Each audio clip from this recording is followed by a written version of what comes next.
Sometimes when we're writing, we need to get inspiration from other writers. Just like I stole some of Mr. Bain's leads to kind of inspire me with trying to come up with different leads for my stories. Well, we don't have to just look at other people that we know. We're surrounded by books. We can look and see what real authors have done, and then we can kind of try to take some of their ideas, use what they've done, and use it in our writing. So when we look at the story Come On Rain, we want to see what that author did to make that story so much fun to read, because we loved reading that story. One of the things that she did, she put in exact words that people say. Do you remember that? She used dialogue. She didn't just say it was going to rain. She had her, the little girl calling out, "Look, Ma," and using words to help us get into the world of the story. She wrote down how people talked. She didn't just say said.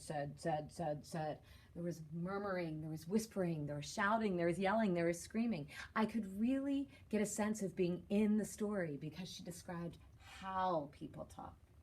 She also used really descriptive words. A creeper of home circles round my bones. Just really descriptive imagery. Try to do that in your writing. And she also did a fantastic job telling that story bit by bit. She could have said, it didn't rain for a long time. I wanted it to. It was hot, and then it rained. But instead, it was all those pages of descriptive words and dialogue, and really made that story come alive. I love this part. Mama sinks onto a kitchen chair and sweeps off her hat. Sweat trickles down her neck and wets the front of her dress and under her arms. You can really picture that Mama was hot, but they didn't say that. They instead described how she would sink into the chair.